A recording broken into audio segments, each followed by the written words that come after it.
Good morning, everybody, and welcome to Saturday, the 13th of April. I have my former co-host. You know him. He was a friend. He's a good friend of mine, and here he is. Thanks for joining me on the show. Well, it's a pleasure to be with you, and especially to see my dear old friend Barry. He's 44 now, and he's got some lovely gifts now, and hopefully when he goes down to the club, he might put on one of his bright coloured shirts. And what we'd like to say to you viewers out there, the school holidays and the Easter show, please be careful. Don't leave your money unattended to. Here's my special guest. Yes, you're definitely right there, Barry. Be very cautious, and don't hop into Uber taxis that are not Uber taxis. Something happened in America just recently. A young 21-year-old girl just finished a university degree. She was going out. Yep. And she hopped in a car that was supposed to be an Uber car and it wasn't. And she got murdered. And attacked and robbed. So what we would like to say to you viewers out there, please don't get into cars that are not Uber taxis. Please be careful. Don't ride with anyone that you might not trust, because you don't know what danger you're putting yourself into. Here's my special guest. Yes, you can always spend that bit of money and ring for a taxi. Forget about Uber. It's a young people scam, and they're all being cheated and robbed and treated badly. So I'd like to give you a bit of history now about this man. We used to bring you the Saturday night raps at the end of each night. We spoke about things, and as my former special guest said, he's off to Penrith today to get rid of some of his stuff that he doesn't need. So will you stop in at the Penrith Panthers on your way home? Yes, I might even do that, Barry. We just have to wait and see how the day pans out. So how are you enjoying your retirement? Are you loving it? It's very hard, Barry, because I've worked all my life. And guess what? When I was in hospital, the Aboriginal services came to see me, and now I'm in that network, the Aboriginal healthcare. Yeah. And they got me new shoes. Yeah. Shoes I got, Barry. These are free. Look at that. Aboriginal services. I got 2 pairs. Free. And I'm seeing them on Tuesday about my eyes. And it's all a free service. So before we do go today, we'd like to remind you, please be careful of your money. Don't talk to strangers if you are out in public, because you don't know what's out there.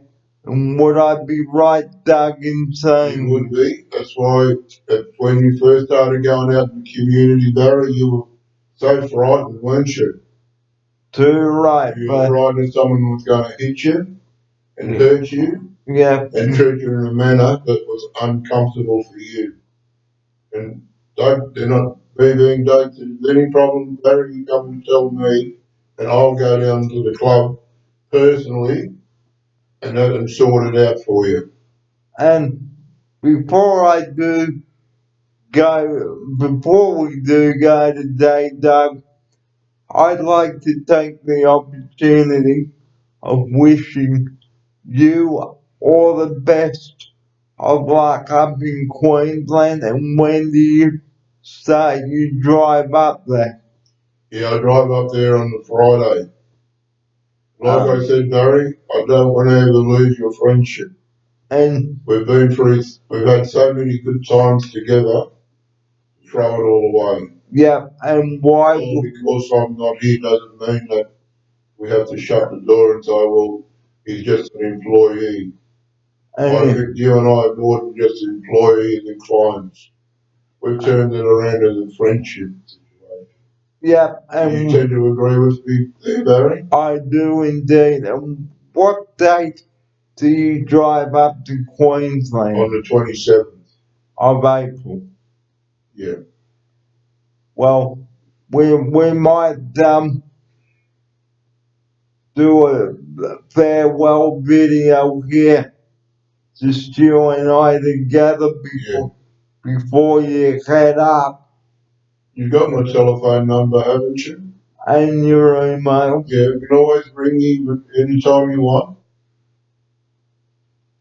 I'm not going to rouse at you or anything. That's what friends are for. Friendship's all about keeping in contact. Yep. Like when I sent you that email about the church group I go to, it might be something different in your life to look at. So Being a part member of the community. Yep. And it's all wheelchair accessible. At Oxford Board. Yeah. And I said, well, I thought maybe money wise or something that might have a situation, but it's just something for you to look at. Well, like I said, I'm not twisting your arm, I'm not pushing you to do something. You'll decide what you want to do with your life. You've made one step, you got involved with the community, you got involved with the club, and you're enjoying that. Yep. And it's all about having an outlet in life. And the good. That's why I go to church, because I like being around people. And the good. And did you hear about me going to Saturday Night Fever tomorrow? Yeah, you sent me a message. And that is on Facebook. Yeah. You like my little note I sent you? I did. I replied to that. And I felt you would have been moved, because you've had a lot of adventures in your life, and you got your memories. Yeah.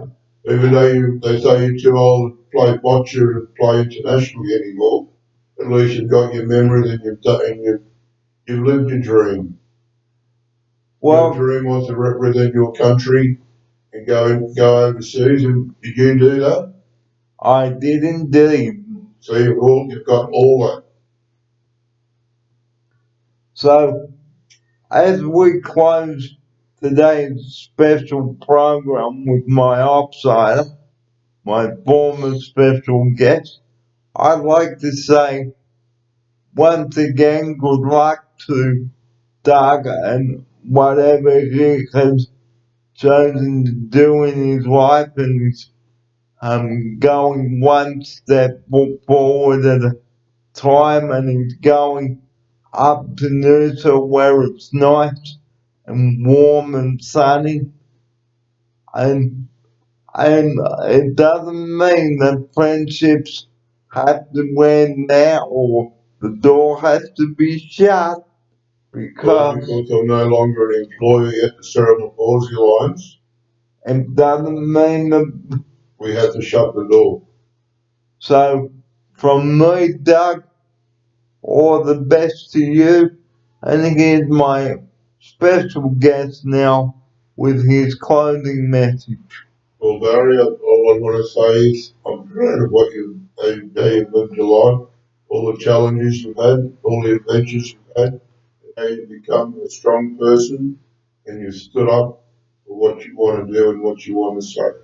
And you are an excellent public speaker. You never want to lose that, and don't ever let anybody put you down because you're a voice. And you are a voice. Like when you go to a meeting, all these guys, they might carry on silly, but at the end of the day, guess what?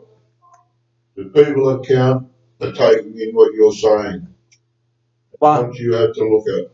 And the night when nobody acknowledged me, I can never always remember that. And I said, excuse me, Barry's saying something, and he would like to say goodbye. And I said to the person that was in charge, that's a bit rude. You know, he's reaching out to say goodbye and to thank everybody, and you're treating him like that. He demands respect. You tell everyone, Barry, you demand respect. And if things aren't going right, I'll just stand up. And that's where we must say goodbye now. Yeah. And Doug's got to go, yeehaw, out west. Yeah. Anyway, I'd like you to at least put on one of your nice shirts when you go to the show tomorrow. I will. And from me, bye bye. And now here's the man of the moment. Yes, bye for now, Barry. And my heart is still reaching out to you. And good luck in Queensland, Doug. And as I've said, thank you for all the wonderful memories of this room. And we will. I couldn't turn my back on you and walk away, Barry. Well, you never did. I never will. You always remember that. And like we've said, we've had our ups and everyone has their moments. And that's where we must say bye bye. We'll just put a little sign up here. You can see it. Everybody say, oh, geez, look at this. And that's where we must leave the show. Yes. Bye bye. Bye for now, viewers.